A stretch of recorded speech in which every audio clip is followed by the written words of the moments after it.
just their memory.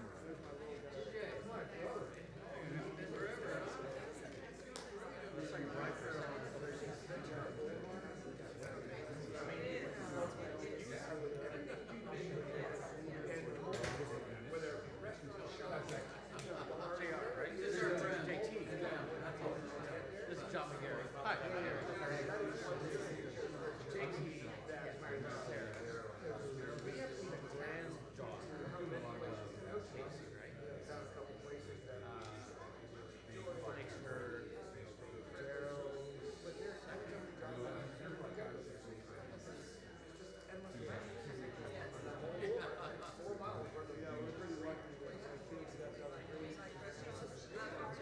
Yeah.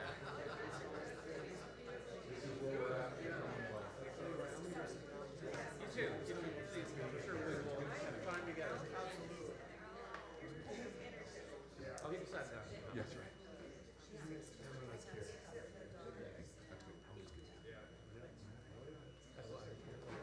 Where are you? No, I finished in second year. you're On sabbatical. and after you means It's a little break after 30 years of administration. gonna say. So I mean, are you like teaching, just reading, No daily activity. listening to music? Answering to no here, But you're not even rectoring. I mean, how long is that? until the end of December. No, just 6 months. 6 months. Keep this thing. What's the next assignment? I mean, those rector jobs, like the good ones. Mario, what they fell in or no, maybe it's more work. I was rector of Cecilia's birthday.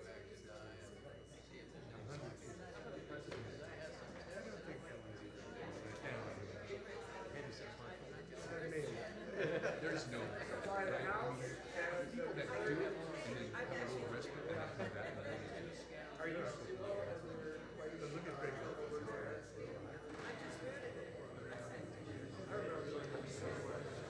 Presidents and stars. is that provincial conversation? Or you think, no, it's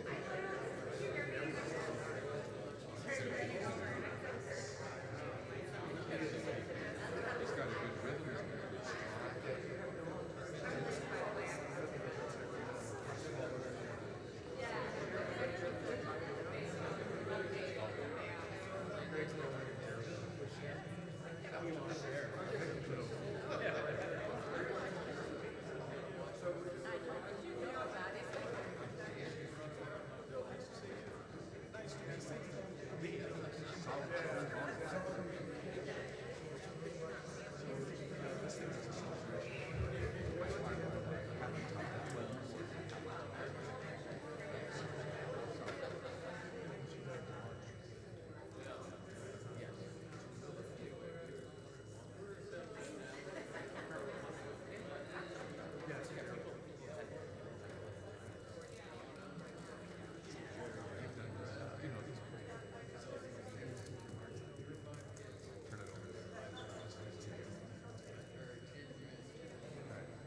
warm welcome to everyone. I'm Father John McGarry, and it's an honor for me to welcome you here this morning on behalf of Cecilia's family, or Tia Casey, Aunt Casey, however you have called her throughout your life and hers. We come together because it's important to do so when someone important to us passes on from this life to eternal life. Community and companionship and family can provide comfort, support, encouragement, consolation, and a place to remember and celebrate and believe at a time like this. I've always felt that funerals and memorials are times both of sadness and joy, tears and gratitude. Yes, we are sad that Cecilia has moved on from our physical presence. The loss is real. But look at the long and loving life that she lived. 101 years old. What a blessing. How could we not give thanks, even through tears or sadness? We meet people in our lives who impact us both positively and negatively. And we can surely say today that Cecilia was a person of optimism and positive energy and impact in her life. She was a person who lived a principled life. Right and wrong mattered to her.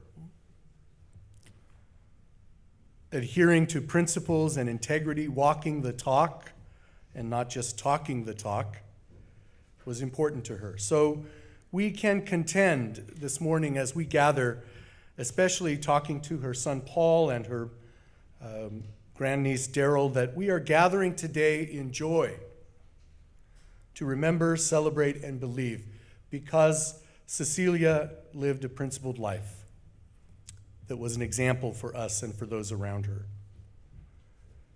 And she lived and talked and walked it with humility, as I understand it, something our world can use a lot more of these days.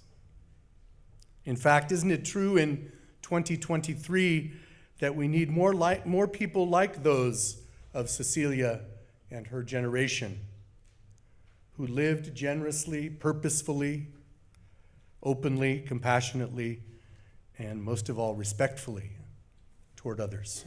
We see a lot of the opposite in the world today.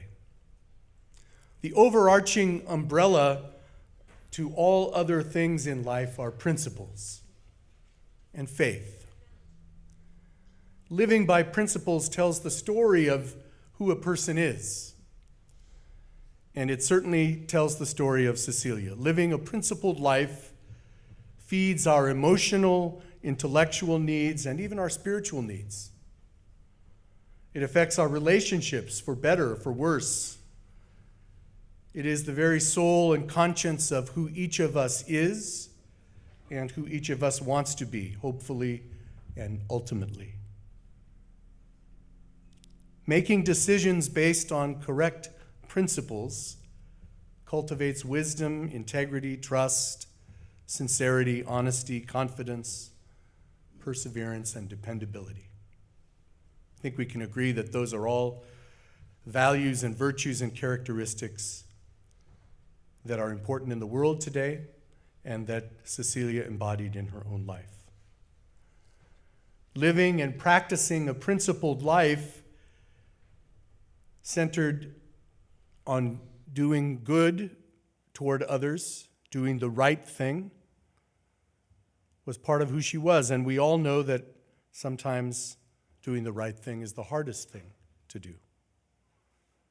And Cecilia pointed the way for us, especially in the context of today's complicated and divided world. So let's honor Tia Casey today. Let's celebrate her. And let's believe in her and what she showed us by how she lived her good long life. And let's too believe that God now welcomes her with joy and open arms. to life eternal. That's something to smile about, even as we might be mourning her loss, no longer physically present in our daily life. So now we're going to listen to some tributes and memories of a good woman who lived with principle. And as we listen, I invite each of you to call to mind and to your own heart a memory that you have of Cecilia or a member of her family, or each other, that helps you celebrate her and believe that she made the world a better place by being in it, and that she is now with God and continues to be with us in our hearts and in our memories. Amen.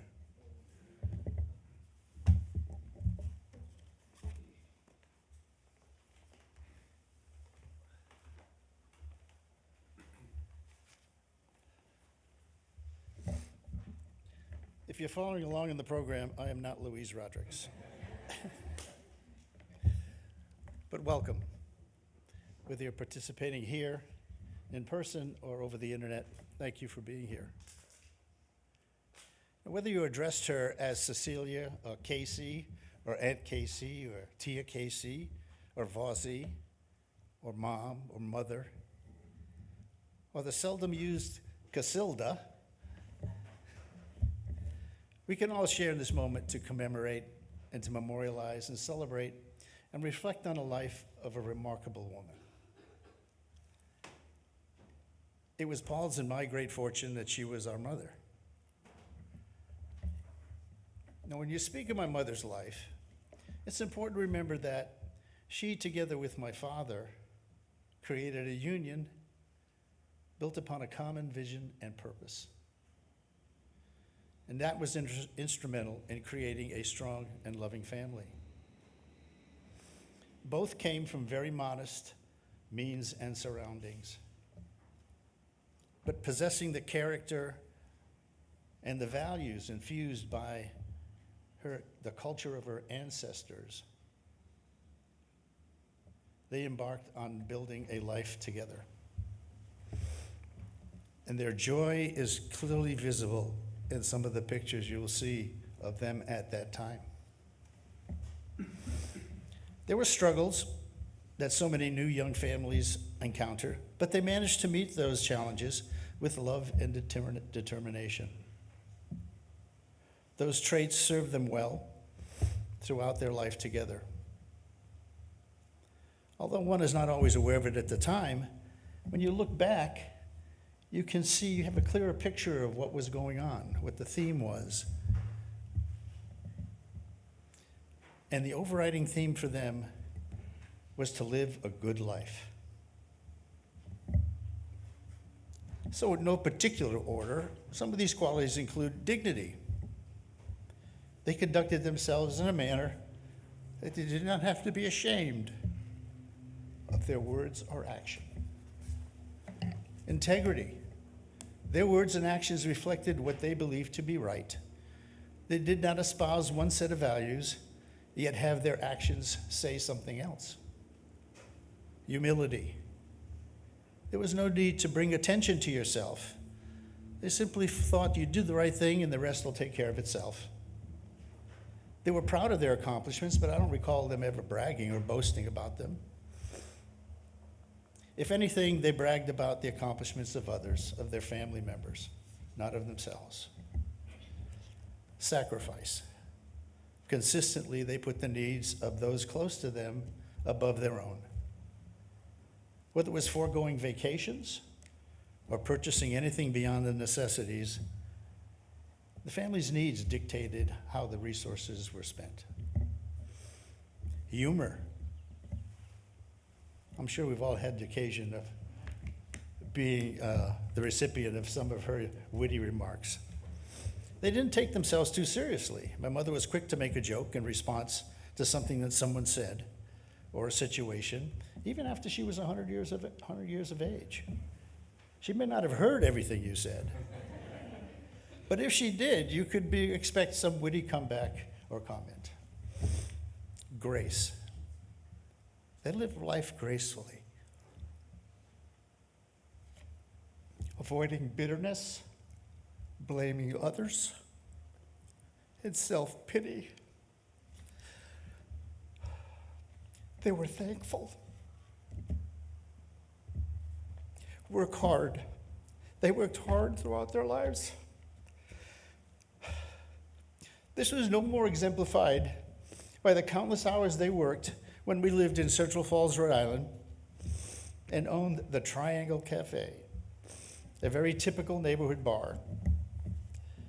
I assure you there was nothing fancy or extravagant about the Triangle Cafe. I'm going to digress just a little bit to discuss this time in our lives. Central Falls is a city of approximately 1 square mile, and at that time housed 25,000 people. It was comprised of a mixture of various Western cultures, French, English, Irish, Italian, and a smattering of the Portuguese for good measure. Initially, the Triangle Cafe was a partnership between Judy and Donna's parents and Paul and my parents. When Judy and Donna's family left for California in the early 50s, we bought their half of the business out, and then we moved above the bar. So this was a bar, and we lived on the second floor. So we had a bird's eye view of some of the things that went on. This business was open 7 days a week, from before noon until 1 a.m. the next morning. My father's workday started around 9 a.m. to prepare for the noon opening, and it ended at 1 a.m. the next morning. On Sunday, they had a person come in to work the bar from 12 to 9. So Sunday was kind of a day off. My mother worked behind the bar when it was necessary. So how many can imagine her being a barmaid? But she did what was necessary, what was called for. One fond memory that my brother and I shared just a couple of days ago, I was probably about 10, making Paul maybe 7 or 8. I was 10 or 11. We would come from upstairs down to the bar after our dinner meal, sometimes in our pajamas, down to the bar to get a treat. And we would always return with a Coca-Cola, a bag of potato chips, and a half-hearted admonition from my father, "You kids get back upstairs, you don't belong here." And we would scurry up with our booty up to the second floor. It must have been quite a sight for the patrons to see these kids in their pajamas in the bar. Chances are you don't see that sight around here anymore. So after a while, they had an addition to the bar and became a restaurant. So of course my mother quit her job sewing in a factory and ran the restaurant. This was not fancy food. This was Casey's cuisine.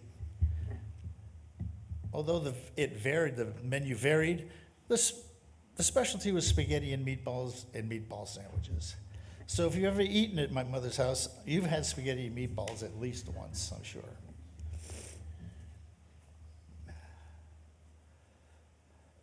My mother's workday started at 7 in the morning to prepare for the lunch crowd that was going to be coming in.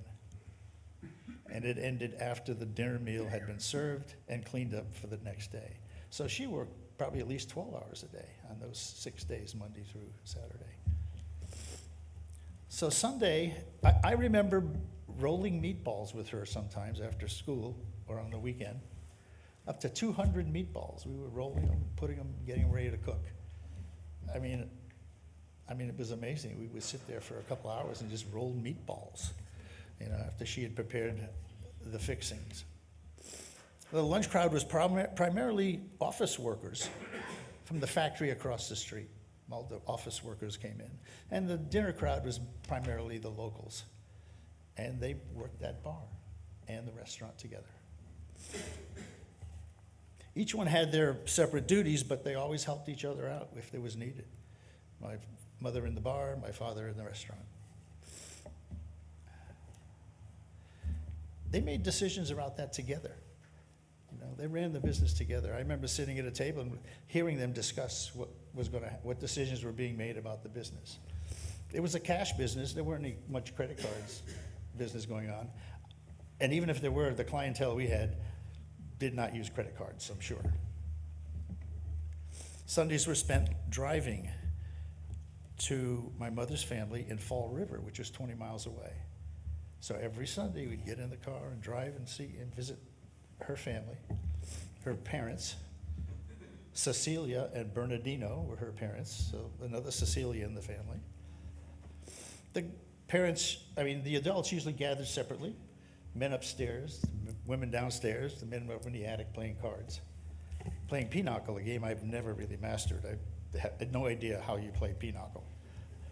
And the women were in the living room talking and preparing the meal. The adults spoke Portuguese. They didn't speak English among themselves. The children were playing outside or watching TV, especially if the Boston Red Sox were on television, a rare event at that time. You didn't have every game being televised. It may be once a week. On occasion, every 2 or 3 months, the Sunday drive was to Chicopee, which was where my father's family lived. That was 80 miles away.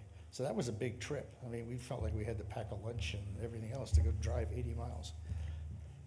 But whether it was Fall River or Chicopee, they had to be back by 9 o'clock because my father had to tend the bar between 9 o'clock and when it finished at 1 o'clock, when it would close at 1 a.m. So 7 was kind of a day off, not really a day off. So during this time, my mother was a sewer. She was a barmaid. She was a restaurateur, a business owner, and an entrepreneur, all in the span of half a dozen years. She did what needed to be done. But that's not the only part of my mother's story. To carry on and succeed, she had to do what was necessary. She had to be tough. She had to be strong. She had to be resilient to overcome the obstacles that came. Whether it was having to leave school at an early age, at 13, even though she didn't want to leave school, to take care of her niece, Cecilia, also known as Flip. My mother was forced to quit school when she was 13 because that's what was needed at the time. Or to face the challenge of the death of my father. My father died in 1996, so it was more than 25 years she lived without him. Or to face the physical challenges she had later in life. She was tough. Underneath all that kindness, she was a tough broad. Now, each of us has entered her life at a different stage of her life. So for the most part, our memories of her are from that time and those times forward. But we lose sight of the fact that she had a full and rich life before we were there, before any of us knew her. One of the great pleasures that Louise and LaDonna and Paul and I had over these last few weeks was going through photos that we had long stored and forgotten about, or finding new pictures of her house that we had never seen and were amazed at what some of those pictures showed. You'll see some of those later on in the program.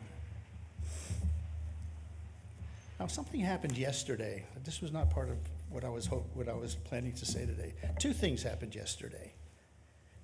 Sitting in my mother's house, LaDonna and I, the doorbell rang. LaDonna answered the door. I could hear her talking to somebody, so I got up, and there was an older gentleman at the door, slight of build, saying that he lived in the neighborhood and wanted to extend his condolences. He and his wife had known them for 40 years. And he talked about the times they would visit her and how she was so kind.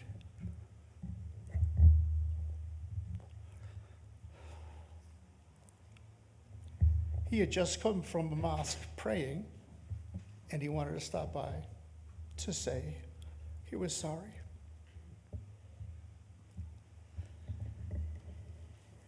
The second thing that happened yesterday is I was sitting at the table and I saw this strange thing on the table. It almost looked like a Christmas ornament. It was a transparent ball. And when I looked at it more closely, it was plastic. And you could open it up, and there was a piece of paper in it. Now, what was printed on the paper was, "You are my shining star." On the back was a handwritten note from my mother to my father. This was long after he had passed. And it said this: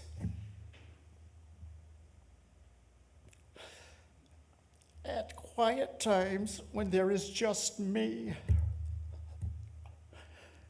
I think of all the gifts you brought into my life. I love you." That was her message to my father long after he had passed. So finally, the greatest joy for her was seeing her family thrive. She is blessed by 3 grandchildren, Sarah, John, and Paul, of whom she is very proud, and 3 extraordinary great-grandchildren, Cal, Nina, and Cecilia. There's that name again, Cecilia, also known as Cece, to carry on her legacy. So, Mother, your work is finished here. You've accomplished what you came to do, what you were sent to do. You've given us an example of how to live a good life, an ideal by which we can measure ours. Rest in peace. You so richly deserve it. You will always be in our hearts, and we will always love you.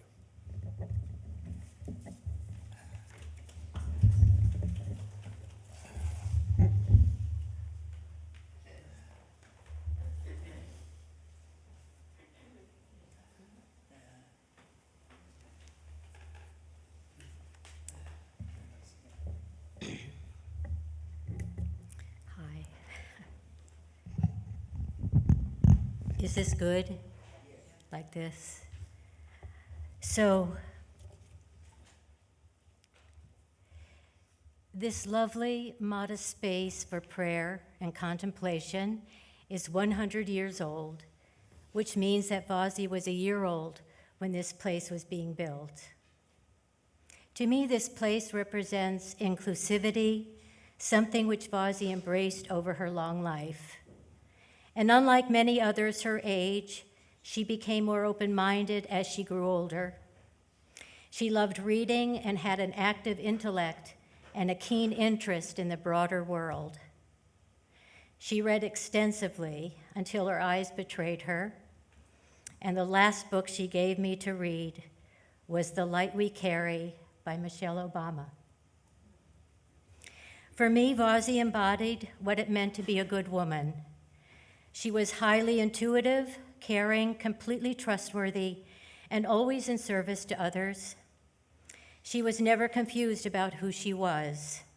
Her sense of identity was grounded in faith, her family, and her innate sense of right and wrong. Paul remembered that at a very young age, she simply said, "You know the difference between right and wrong, and I expect you to do what's right." Vazi prayed every morning and every evening, but she never prayed for things or accomplishments. She always prayed for forgiveness, for her family, and for the betterment of others. And toward the end of her life, she would say, it didn't matter what religion, what color, or what belief a person had. All that mattered was if he or she was a good person. Her prayers were for the good of all. Because we spent so much time together over the years, I began to understand more about what shaped her character. She was born into a strict, traditional Portuguese Catholic family. Her parents were caring but very demanding, requiring obedience in all the ways necessary to keep the family close. And although it was heartbreaking for her, she understood that she needed to do what she could to contribute, being asked to leave school in the 9th grade. Her family truly functioned as a self-contained economy.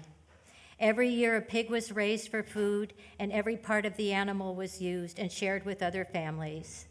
Rabbits were also used for food, and they had a big seasonal garden and a homemade hothouse to grow vegetables. And during Prohibition, her father made moonshine in a still in their basement, and Vazzy and her sisters narrowly avoided arrested by the feds while delivering supplies. Vazzy loved the community she grew up in and remembered gathering with her sisters and girlfriends, sitting on the porch to sing and stitch while talking about their future. She said it was a wonder that any of the three girls got married because her father never wanted them to leave home. But Gabe had properly asked for Vazzy's hand in marriage, which made her father like and respect him, and with a bit of pride, she said that she was the only one of the three daughters who had a wedding. When I married Paul, I married into his family, the West Coast Portuguese Army. And I felt an immediate chemistry with Vazzy. And even though we were very different, in some ways, almost polar opposites, our joke was that she was a pagalush and I was a cindelush. Turn off the lights, turn on the lights. She saw life more in terms of black and white, while I saw more shades of gray. So we were destined to naturally butt up against each other, and at times we did, but never lost our sense of humor. And the underlining truth is,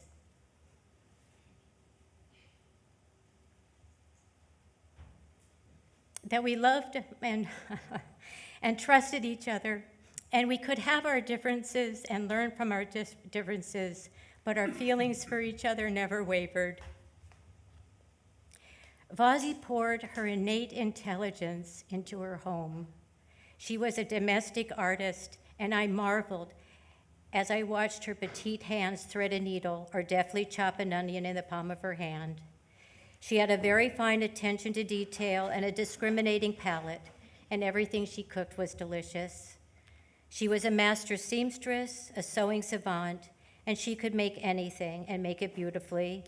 Vazzy made shirts and pants for her boys growing up, and she made placemats and bedspreads and suits and blouses and curtains and dresses for me and even things for my friends. And oh yes, the towels. Vazzy first began making towels when her 3 grandchildren came home from the community pool with other people's towels. So it was Sarah, Paul Christopher, and John Gabriel who received the very first monogrammed towels. And from that day forward, she collaged and sewed towels for all occasions, baby showers, wedding gifts, holidays, and thank you gifts.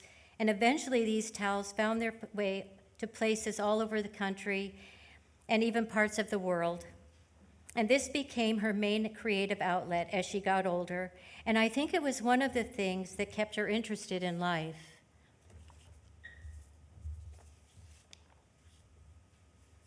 It was the beginning of something that no one could have imagined.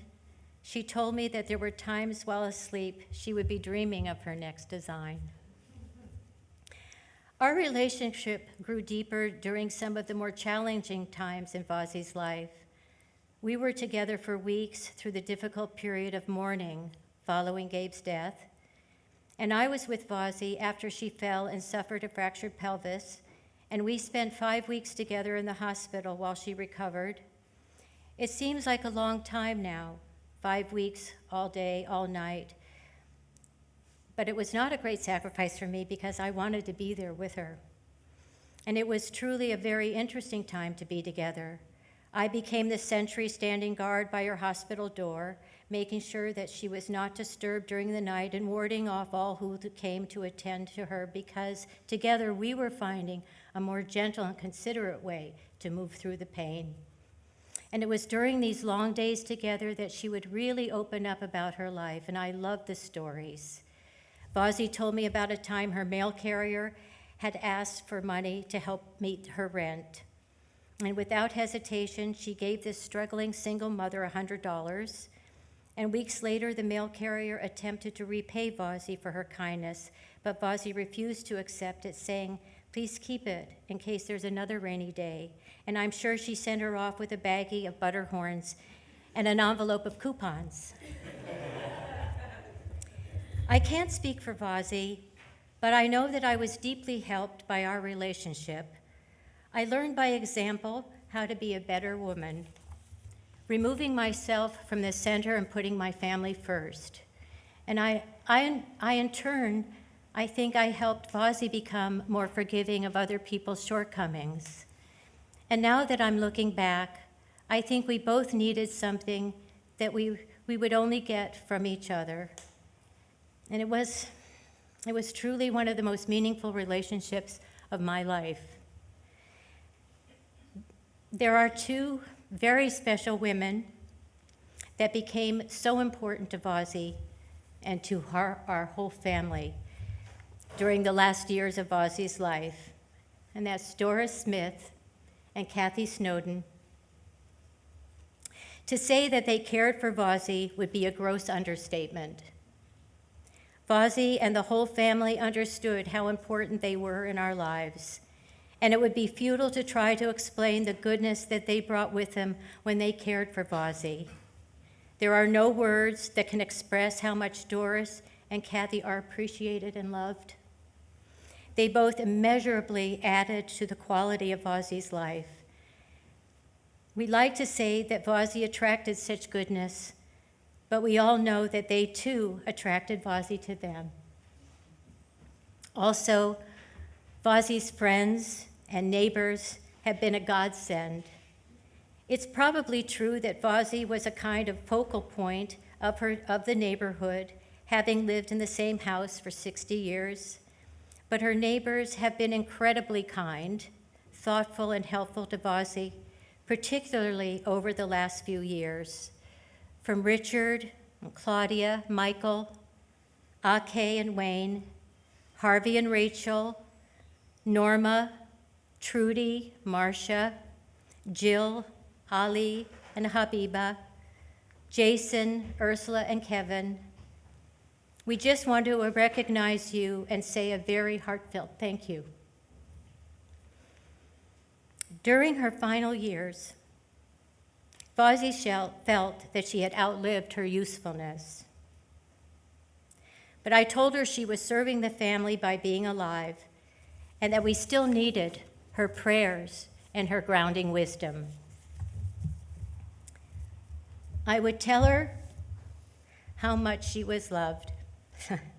I would lean into that beautiful face and say 3 times, "I love you, I love you, I love you." And she would say with a smile that would melt your heart, "I love you more." And 6 weeks after her 101st birthday, we could see that she was preparing to leave us. And on Vazi's final day, Paul was sick in bed, and Doris and I were with Vazi, and John came to drop off some clothes because we planned to spend another night with her. But when John arrived, we could see that things were coming near, and John holding her right hand, and Doris holding her left, and me at her feet, she took her last breath. It's an impression we will never forget. Hospice arrived shortly after and pronounced her passing at 5:30 p.m., March 23rd, 2023. She was the heart of the family. We were all blessed to have shared this life with her. There's an emptiness now that can't be filled. And it's just starting to sink in that she won't be with us anymore, and losing her feels like I am losing my own mother again. Lord, have mercy. Lord, have mercy. Christ, have mercy. May God grant her everlasting peace. Amen.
Hi, I'm Judy, and I'm Aunt Casey's niece. And I hope I don't. Just bear with me for a minute. Louise is telling me to breathe. Okay. I grew up with a second mother, truly. Over the years, so many years. Oh, I'm sorry. And that second mother was Aunt Casey. She always referred to me and Donna as her girls. But truth be known, she considered me her daughter. And I have proof. All right, that's Portuguese, daughter, me. I have, and I have proof, obviously. But I remember our time in Rhode Island. My mom would send me up the street with a pot in my hand and say, Judy, go up the street and get some of Aunt Casey's sopa. That's Portuguese for soup. And I was so excited because to go to Aunt Casey's meant a time with her that was so special because she always listened. And my mother, well, we all know my mother. She was a special lady, but she didn't always listen. Now, when my family moved to California, you can imagine I missed her terribly. She was my rock. She was a person I could go to, always listened. And so you can imagine now the excitement I had when Uncle Gaby, Aunt Casey, Gary, and Paul moved to California. I had my Aunt Casey back, and it was such a good feeling. And they bought a house a block and a half away from us. So it was just like when we were living in Central Falls, up the street. Anyway, she and Uncle Gaby, this is a special little sidebar. She and Uncle Gaby would call me on Saturdays frequently and to ask me if they could have my Devon for a few hours. And, well, Devon was delighted. Obviously, she was a little thing, though, then. And I would take her down there, and Uncle Gaby and Aunt Casey would immediately check her, pull her shirt up. She doesn't have an undershirt on. And Uncle Gaby, if she didn't have an undershirt on, Uncle Gaby went down to Culver Center, J.C. Penney's, and bought her an undershirt. You know, and then when I was asking Devon about this, and she said, well, Mom, you should tell them Uncle Gaby and Aunt Casey made me the best ham and Munster cheese sandwiches. And you know what, Mom? They had real ginger ale, not like Grandma's Shasta. Now, in closing, I would like to emphasize what a big part of my life she was, and I will forever love and miss her.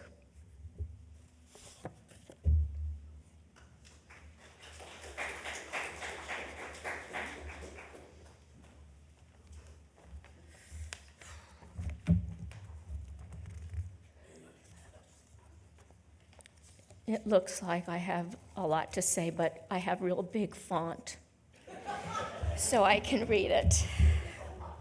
Aunt Casey, my beloved aunt. My memories of my aunt really are most vivid and strong, starting when Aunt Casey and Uncle Gaby and Gary and Paul moved to California. We had moved earlier from the East Coast where we were all with our family. So when we moved to California, we were so lonely for our family. So when Gary and Paul and Uncle Gaby and Aunt Casey moved, it was like heaven. Oh, it was just so wonderful. Aunt Casey was like a second mother, just like Judy said, and Gary and Paul were like our brothers. And we were so incredibly close. We were like a meshed family. It was really amazing. So much that a lot of people thought Aunt Casey was my mother. I guess because I looked more like her than my own mother. When people made the mistake, I loved it, and I just went with it. Didn't bother to tell, no, you're right. Anyway, she was so loving and caring and gentle and just so nice. You all know, she was just so nice, more nice than a lot of people. And it was just amazing that I got to be with her a lot. She never got mad, and she made every day so enjoyable and happy and easy. At least for me, that's how it was. I know she was strict with Gary and Paul, but with me, she was really easy. And that is how I remember growing up with her. After my mother died, it was easy and comfortable and even seemed right to go back to having Aunt Casey as my second mother. What I really want to tell everyone and talk about is what a wonderful relationship I had with her the last 10 years of her life. I would drive down from Monterey with a big pot of cooked pig's feet in the back of my car. She had taught me how to make Portuguese pig's feet. We would chow down on this Portuguese pig's feet feast. We said it was a feast. And we were totally in heaven. Judy and Flip sometimes would join us, and Doris, and Kathy, but Kathy didn't like pig's feet, so she joined us, but Anyway, here we sat in this Portuguese cultural atmosphere and loving every minute of it. After dinner, we would just talk and talk and talk till midnight, sometimes to 1 o'clock in the morning. She was knowledgeable in all topics, and she had this incredible mind and memory. It just drove me nuts. She was, so much older, and her memory was far surpassed mine. She would give me advice on my love life and anything else that was important. We would talk politics and religion. On religion, we were pretty much agreed on everything. Politics, not so much. But it was wonderful conversation. We would discuss sports, food, movies, values, morals, old memories, and ones we thought were still ahead for us. We talked about family, most of all. She was a wealth of knowledge about that. No doubt family was the heart of her being, and she instilled that in me.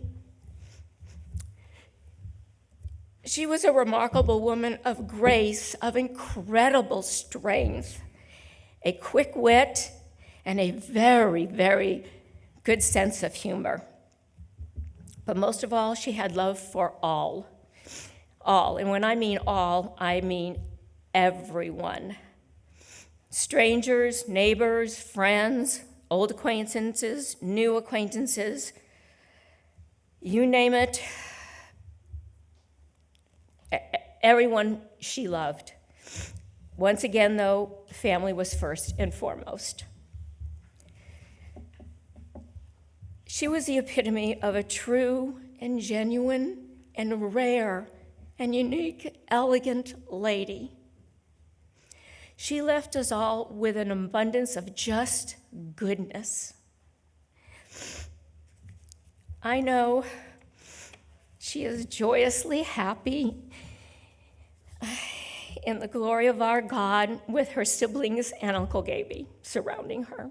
I know she is happier than she's been in a long time.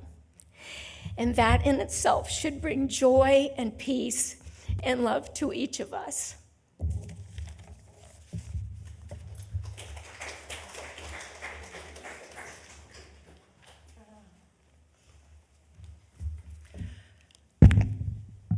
I'm Daryl. I'm Cecilia, Casey's name's right there, daughter, and I'm up here mainly to speak for her and for my Aunt Joyce, her sister. So Tia Casey taught us a lot of really important things. She taught us just by the way she lived her life. She taught us family is important. Family takes care of family. She taught us to make people feel special.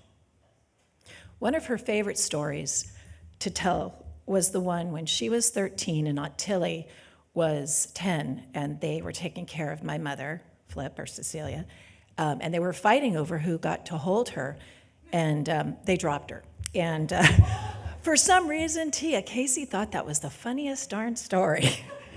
And my mom loved the story because it made her remember that her two favorite people in the world were fighting over her. Tia would tell a lot of stories about how she and Aunt Tilly were required by their mother to take my mother everywhere they went, from skating on the frozen pond in their father's backyard, to parties, to dances. My mother was in tow. Those tag-alongs are some of my mom's very favorite memories. The relationships that Tia Casey and her siblings had and the ones that they had with other family members laid the foundation for the Portuguese army to remind us we have to value family. In big ways, too, Tia showed us the importance of family and how family takes care of family. When my mom and brother and I were moving to California from New Jersey for my dad to take a job with Uncle Gaby and Uncle Tony, they couldn't afford a flight out to California, let alone to pay for her down payment for the house. Aunt Casey found a house that was for sale around the corner from her. She put a down payment on that house. She cleaned the house from top to bottom, and when we moved to California, we were home. Tia Casey made that possible. Tia Casey and Aunt Tilly and my grandma used to host Sunday dinners. All the family who were in LA used to come to them. I always thought it was just family getting together, and that was part of it. But Tia Casey just recently told me it was because she knew our families were struggling financially, and they just wanted to make sure we had a good meal to eat and that we left with a bunch of leftovers. The message, family is important. Family takes care of family. Another lesson that Tia taught us was to make people feel unique, to make people feel special. Devin and I were really lucky because growing up, Tia Casey, and my grandma would take care of us after school when our parents worked. Tia Casey always had a special coloring book that no one was allowed to use except for Devin and me, and it was under the coffee table with crayons that only we were allowed to use. We also had a special snack that only we were allowed to eat. They were small clumps of grape cut in little individual clumps on a paper towel in a bowl in the refrigerator, and they were just for us. Tia Casey, Aunt Tilly, and my grandma used to make our holiday dresses. Okay, it was the 70s. Some of them were doozies. The last one we had was these yellow gingham check Easter dresses. And at this point, Tia Casey was the only one who had figured out we were done with the matching dress thing. So for that year, she gave each one of us on Easter morning different necklaces. Mine was a pendant with a duck on it, and Devin had a pendant with a little monkey eating a banana. It made us feel so incredibly special. It really did. My Aunt Joyce and my Uncle Tony just made a trip out of here recently, as hard as that was for them, for one reason, to get some of Aunt Casey's magic. And that magic was simply derived from her being who she was and living her life with all those lessons that she conveyed to us. Aunt Joyce is going to miss that magic because every 3 times a week, she would call Aunt Casey just to get filled up. Tia Casey taught us the importance of family, to make other people feel special and valued and do for others. For that and for her magic, she will be sorely missed, but always remembered and loved.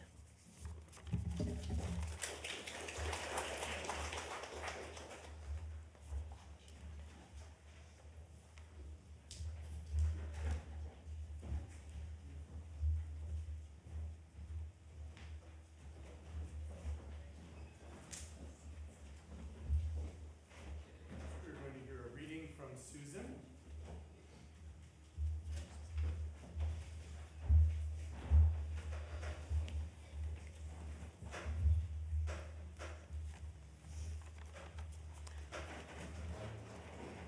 I'm just going to read a little bit of something that I wrote. I'm just going to read a little bit of something that I wrote. Learning from Vazi. What I learned from Vazi, I learned over many years, many changing circumstances, and through following my children as they grew. Being part of a family very different from what I had experienced growing up. What I found at the heart of this family were two strong women, Vazi and Louise. As the three of us worked together caring for the family, I learned to appreciate the bond between these very different individuals, who were their most entertaining when they indulged in a rousing argument, as each one tried to educate the other. There was never any anger, more a therapeutic expansion of their thoughts. I got to be the one who was educated, as I saw how the family benefited from their bond. The last time I visited Vazi was in October, when Louise encouraged me to read one of my childhood stories to her. I huddled in close to Vazi's good ear and spoke in a loud voice, following along as I read by looking into her face to see if she was able to hear me. Watching her respond to my story was her greatest gift to me. I could see Vazi had, at the end of her life, what we would all wish: a clear understanding and enjoyment of the adventures of living a life, and a heart that was full of love. Thank you.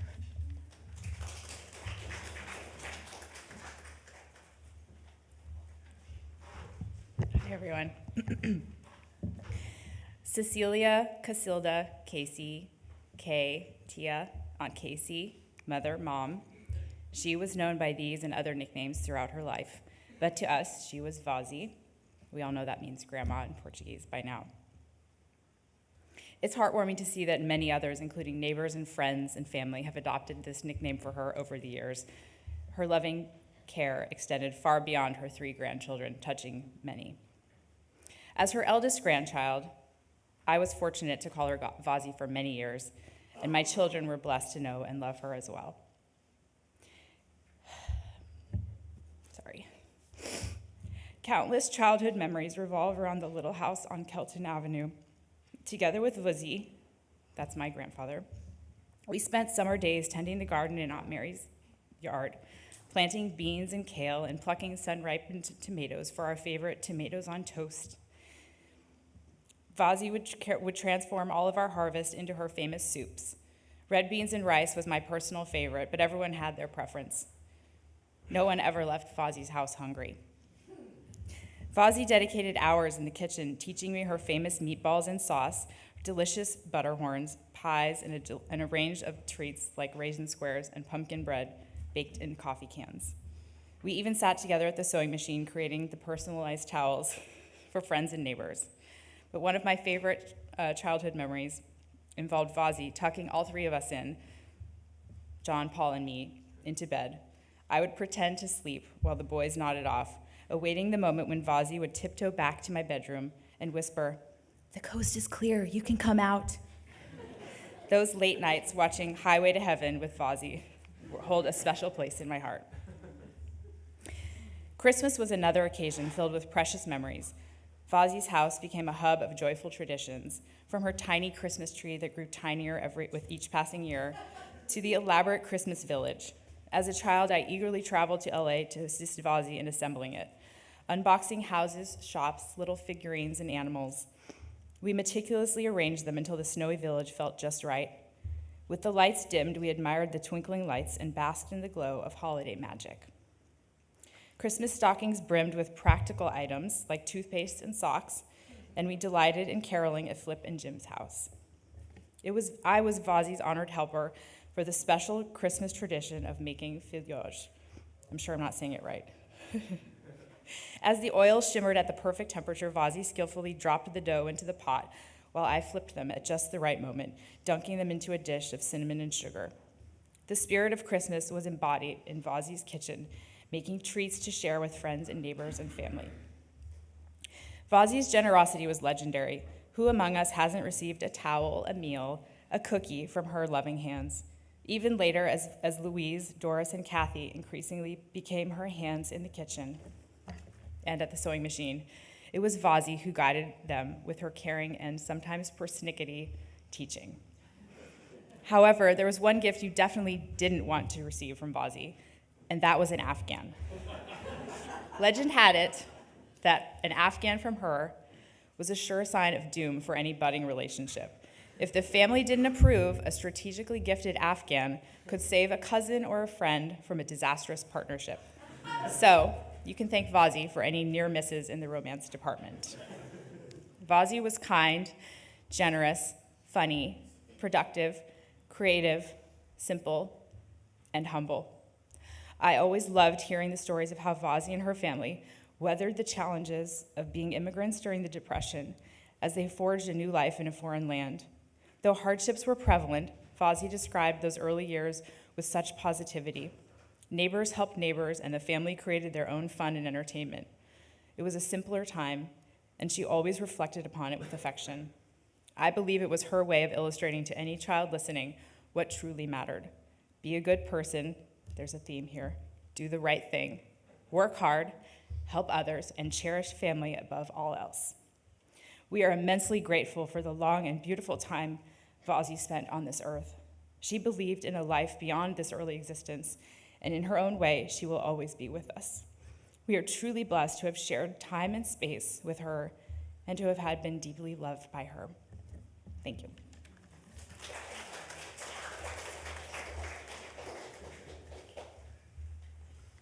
Good afternoon. I'm Cecilia's grandson.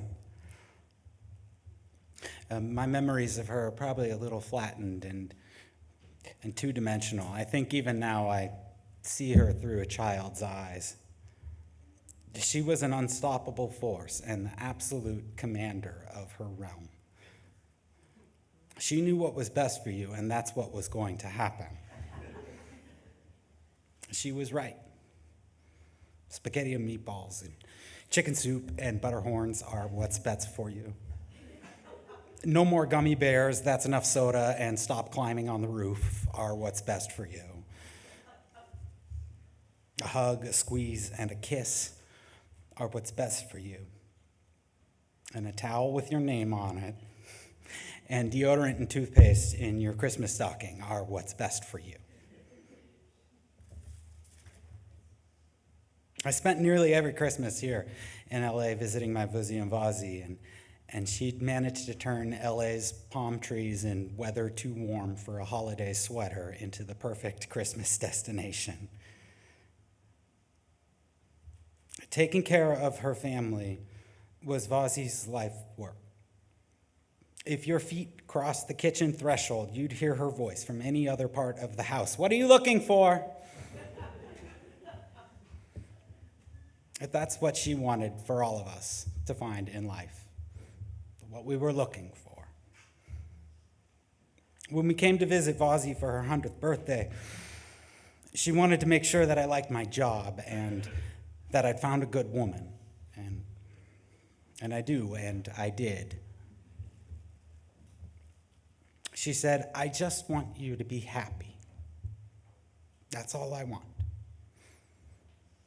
So maybe I still see my Vazi through a child's eyes, and perhaps I only knew a part of her, but she made sure that the part that I knew was love.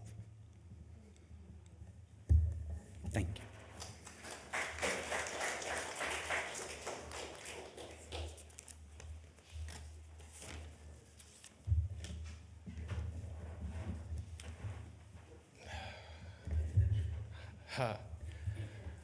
My grandmother, Cecilia Rodericks, my Vazi, hold a cherished place in my heart.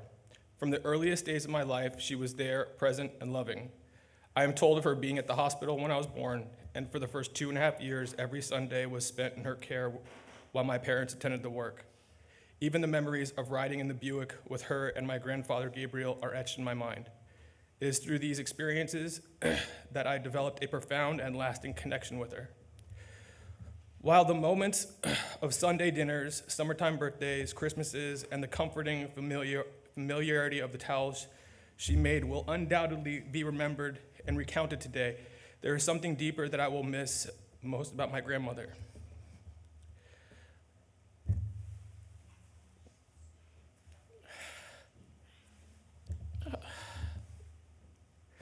I will miss her guiding presence in my life. She was a constant source of wisdom and support, always there to lend a helping hand or offer words of advice.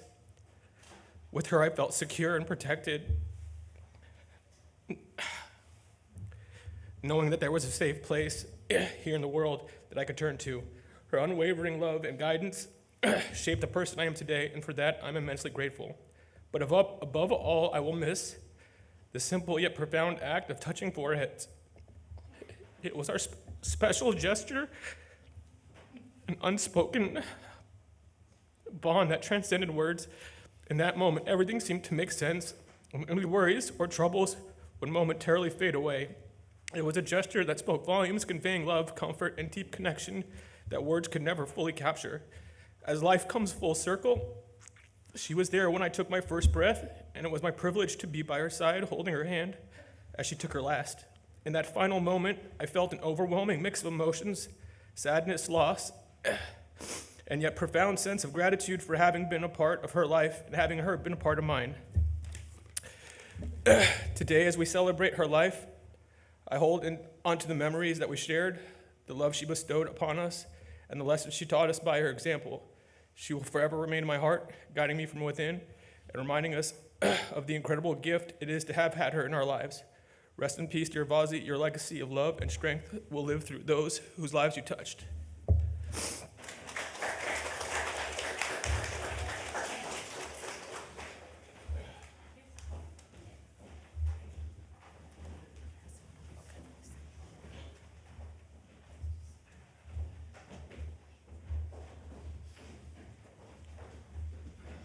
So are we having fun? All these stories. We decided to put together a video that hopefully will give a little pictorial to some of the things people have said. She went through so many different phases. In a way, I'd like to introduce you to my mom.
In the email correspondence that Paul and I have been having over the last few weeks as we've been preparing for today, he asked the question yesterday in his email where he made the statement, I hope we have put together something that is worthy of the memory of my mother. And I believe you did that.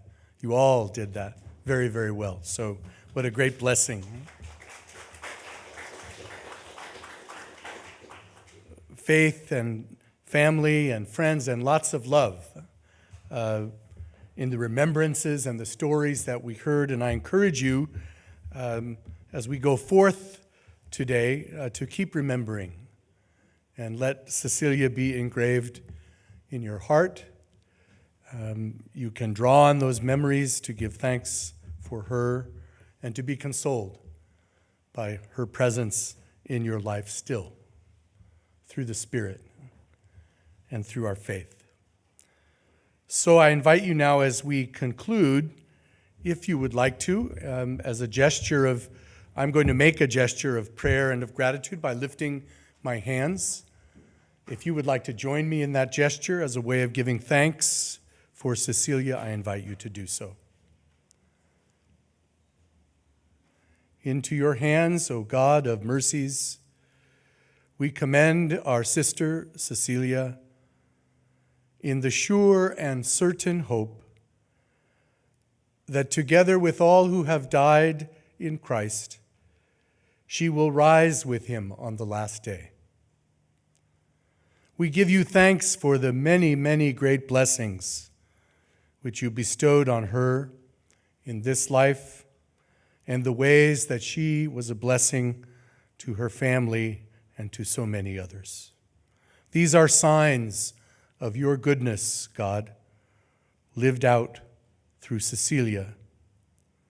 And they are signs of our fellowship with the saints in Jesus Christ. Merciful God, turn toward us now and listen to our prayers. Open the gates of paradise to your servant Cecilia, and help us who remain here to comfort one another with the assurance of faith and gratitude and love, and family, and togetherness until we all meet in Christ and we are with you and reunited with Cecilia. We ask this through Christ our Lord. Amen. So as we go forth today, let's give thanks, and on behalf of Cecilia's family, you are invited to a reception. Most of you are family, I believe. You are invited to a reception, I believe, right out these doors. Is that correct? Yes. Thank you very much for the honor of being with you today to give thanks to God and to each other, and especially to give thanks for Cecilia and the wonderful, principled life that she lived. Amen. God bless you.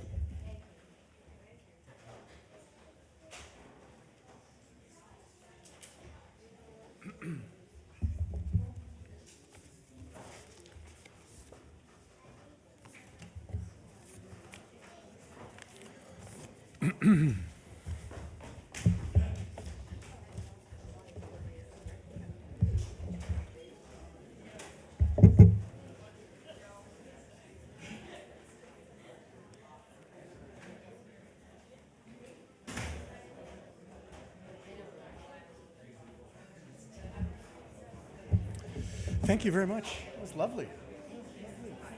Sure. Yes, I am, for a few minutes, yes. I'm going to just get Kleenex for Yes, of everybody. course. Okay. Everybody spoke so beautifully. It was They wonderful, did. yeah.